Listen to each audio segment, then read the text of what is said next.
Salve, salve, galerinha! Estamos aqui para mais uma aula de História e hoje a gente vai falar um pouquinho sobre o Brasil, século XIX e o fim da escravidão. Durante o século XIX, nós vivíamos sob o Segundo Reinado, uma monarquia. Nosso rei era o Dom Pedro II e desde o período colonial até quase o finzinho do seu reinado, nós vivíamos sobre o sistema escravista. Tínhamos escravos como trabalhadores, como mão de obra.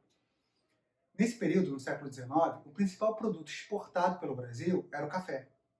E ele era produzido no Vale do Paraíba, que é uma região entre Rio e São Paulo, no Oeste Paulista e na zona da Mata Mineira. Então, o Sudeste ele era o centro político e econômico durante o Segundo Reinado e vai continuar durante a República. O que acontecia nessas fazendas? Os barões do café, esses grandes fazendeiros, em sua maioria faziam uso de mão de obra escrava. Era uma prática comum no Brasil. Até o século XIX, a Inglaterra ela enriqueceu muito com o tráfico de escravos. Só que o que vai acontecer? Quando a Inglaterra passa pela Revolução Industrial, há uma mudança no seu sistema. E aí o que acontece? Com as indústrias, com as fábricas, eles começam a fazer uso da mão de obra assalariada e a produzir em grande escala. E aí eles precisavam exportar, vender esses produtos para o mundo. Então eles vão utilizar as ideias iluministas de liberdade, igualdade, de propriedade privada, para fazer uma cruzada humanitária para que a escravidão acabasse no mundo. Só que essas ideias iluministas, elas eram ideias utilizadas, no fim das contas, por interesses econômicos. Porque o que acontecia? Se acabasse a escravidão, todos os ex-escravos ganhariam liberdade e se tornariam consumidores. Até esse período, na escravidão, o escravo ele não podia comprar as coisas, ele apenas sobrevivia com aquilo que o senhor dava. Quando acaba a escravidão, ele se torna um cidadão, ele vai trabalhar, teoricamente, ter seu dinheiro e consumir.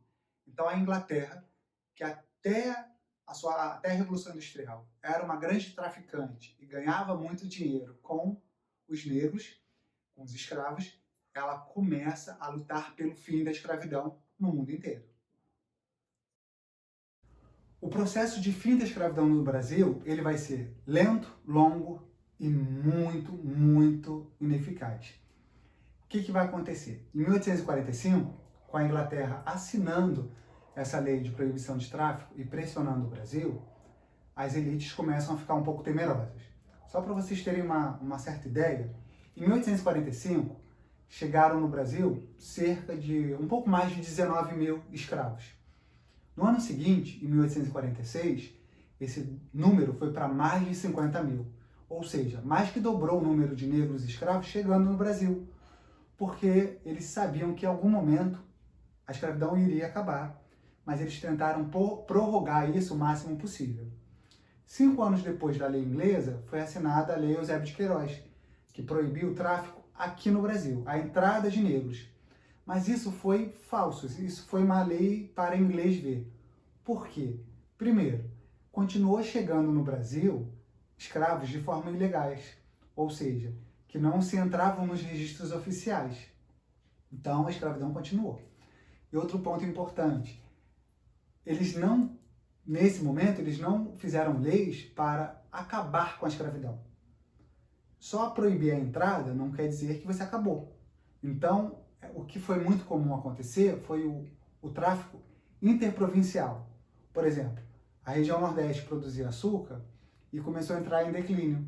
Então, esses cafeicultores, esses fazendeiros de açúcar, começaram a vender seus escravos lá do Nordeste para o Sul, para os cafeicultores, que era o grande produto exportador.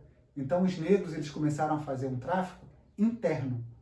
Então, o Brasil, o quanto pôde, ele estendeu a escravidão. Tanto é que as leis começam em 1850, aqui no Brasil, e só acabam em 1888.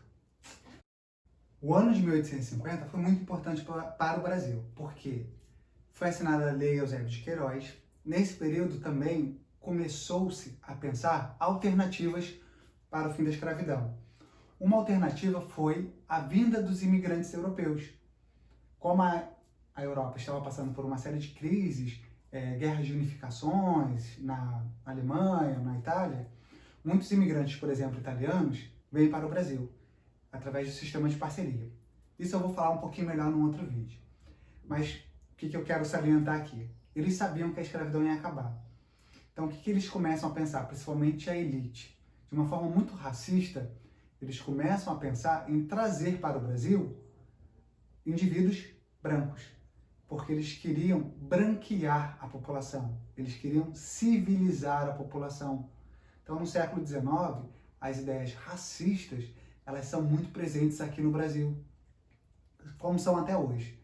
E essa vinda dos imigrantes era com o intuito de tornar o Brasil um país mais civilizado através da raça branca. Em 1850 também foi assinada a Lei de Terras. Até esse período, as pessoas podiam ocupar as terras, produzir, e essas terras ficavam sob seu domínio. Só que quem produzia no Brasil eram as elites, as pessoas muito ricas. Quando eles começam a perceber que vão vir imigrantes para o Brasil e que a escravidão em algum momento vai acabar, eles prorrogam essa lei que diz o seguinte, que a partir daquela data, de 1850, apenas as pessoas que comprassem as terras do Estado poderiam ser donas dela. Quem era dono da terra até aquele momento, que eram as elites, as pessoas ricas, elas ganharam posse da terra. A partir daquele momento, as pessoas teriam que comprar as terras do Estado. O que o Estado garantiu? O que as elites garantiam fazendo essa lei? Que apenas eles, ricos, teriam acesso à terra. Porque os negros, quando fossem libertados, eles não tinham capital, eles não tinham dinheiro. Então eles não trabalhariam na terra. Eles não seriam donos da terra. Eles seriam obrigados a trabalhar para os seus antigos donos. E esses imigrantes, conforme eles chegassem no Brasil, eles não eram escravos, eles também não teriam acesso à terra. Eles teriam que trabalhar para uma outra pessoa.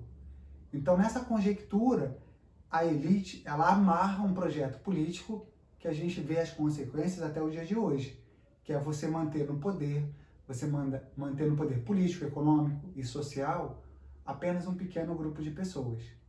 Então, as leis escravistas, para colocar fim à escravidão, elas vão vir aos poucos, mas de forma muito lenta e em momento nenhum pensando efetivamente nos negros em como melhorar sua vida. A gente vai ficando por aqui e na próxima aula eu vou falar um pouquinho mais sobre essas leis que vão levar até o fim da escravidão. Até a próxima aula, gente!